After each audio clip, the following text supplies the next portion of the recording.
As seniors age, they can become more vulnerable. Abuse affects up to 10% of older adults in Canada. Only 1 in 5 incidents of elder abuse comes to the attention of those who can help. When we hear the word elder abuse, our minds tend to think the worst, such as physical abuse. But there are many forms of abuse, and it could be happening right under our noses. So I thought it would be important to be more aware of the different types of elder abuse and what we can all do as a society to prevent it. So to tell us more, I have Sandra Watson in studio with me, program coordinator at the West Island Community Resource Center. Sandra, welcome to Life Unrehearsed. Thanks, Matt. Thanks for having me. All right. Thank you for coming into studio. Sandra, really appreciate it. Such an important topic. And I think as I mentioned, when I hear about elder abuse, you always think the worst, but there are many forms of it. And I'd like you, if you can, define the different types of elder abuse. Sure, no problem. So the definition of elder abuse basically is actions that harm an older person or jeopardizes their health and well-being. So like you said, physical abuse is the first thing that we think about. But unfortunately, the most common one is financial abuse. So that is usually when a trusted person misuse the funds of the person, they steal from them, they forge their signature, or often put pressure on them to either create or change legal documents so they could have access to their accounts. And if the person trusts them, because unfortunately often the abuser is a family member or a close proximity into the family.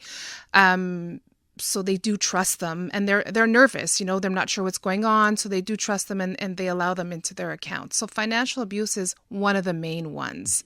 Of course, there's other psychological or emotional, and that is, of course, it comes in the forms of threats, humiliation, making the person feel lesser than.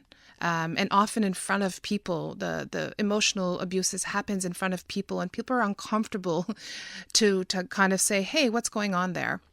Yeah, it's interesting you say that. It's particularly on the financial end of things. As you or Sandra, I have a team of social workers that do psychosocial assessments in the case of homologating mandates. And that's one of their main jobs, is to make sure there's no financial abuse or other types of abuse going on. But it's amazing how much of that goes on. And then emotional, you could see that, right? Even around a dinner table or what have you. And as we age, we don't maybe not have as much confidence, particularly if there's a little bit of cognitive decline, and that's where we see emotional abuse, and probably a lot more emotional financial abuse than what we would typically see if, say, a physical abuse situation. Exactly. Like I said, physical abuse is pretty obvious, right? Because you would see bruises, or there's often more common visits to the hospital, the emergency room. But financial, oftentimes it happens over a period of time. So it's gradual. It doesn't happen right away. So it's often hidden. And then again, like I said, the person that is being taken advantage of is scared to report it. Listening to Life Unrehearsed, Matt Delvecchio here, and I'm talking about the different types of elder abuse with Sandra Watson. She's the program coordinator at the West Island Community Resource Center. So there are other forms of abuse as well. Yeah, for sure. So there's, like I said, like neglect and abandonment.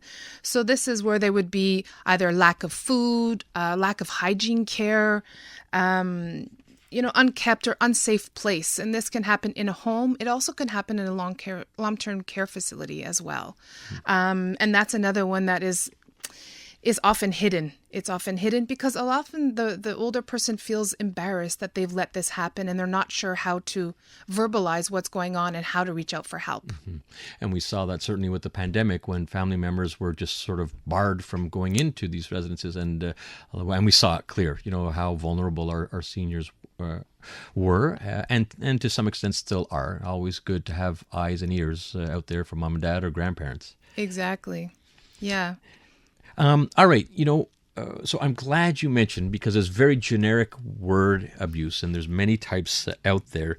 And sometimes, as we've talked about, it's happening right in front of us and we don't even realize it. And those that may be abused might not be comfortable talking about it, might not know how to approach it, and know that they're embarrassed maybe about it, and so they won't say anything. And we're seeing it, and we're not really recognizing, wait a minute here, this is an abuse situation. So I want to get into some prevention methods and factors that can increase the risk or decrease the risk of abuse. Yeah, so often, it's both men and women that are victims of abuse. They're usually isolated. They don't usually have a support system. Family members are maybe they're not too close, or there is one family member that is their main caregiver. It could be their spouse. It could be a family friend that they're checking in on them, but their motives are not always pure. And sometimes the caregiver is just stressed and overloaded, and they do start becoming short with them. So that's why it's important that we raise awareness. So important as part of the prevention. And so when we talk about resources available to us, Sandra, and I should add what you do in your day-to-day life with CRC Mobile. This is a wonderful resource that exists in the West Island, and maybe quickly, you're right in there. You're in the homes of people seeing things firsthand, right, with CRC Mobile? Yes, so CRC Mobile is like a specialized information and referral service. So I do meet seniors in their home or a place that they feel comfortable and safe. They don't always want to talk in front of their family. I put together specialized resource plans. I do the accompaniment through that from A to Z, follow-up phone calls, follow-up visits, and I help them navigate our complicated system through resources and our healthcare system. Exactly, and they're all there. There's obviously the CLSC. What other resources are out there, Sandra, that our listeners can reach out to? Yeah, so sure, like I said, the CRC is one. There's the Elder Abuse Hotline. That's a really good. You can get a lot of information from there. Wait, let's get. Do you know that number offhand? Yes, it's 514-489-2287. And I'm going to repeat that. It's 514-489-2287. Again, it doesn't have to be physical abuse, which is very obvious. It's other types of abuse. Feel free to use that number. It's there, and it is used a lot. Yep. There's Télé Annie, sorry. It is in English also, but their title is in French. I can give that number as well. Sure. 514-353-2463. All right. And we're all running out of time, but you've got an important workshop coming up on June 15th, don't you? Can you tell us about it? Sure. So June 15th in Pierrefonds from 10 to 12 and in Pointe Claire from 1:30 to 3:30.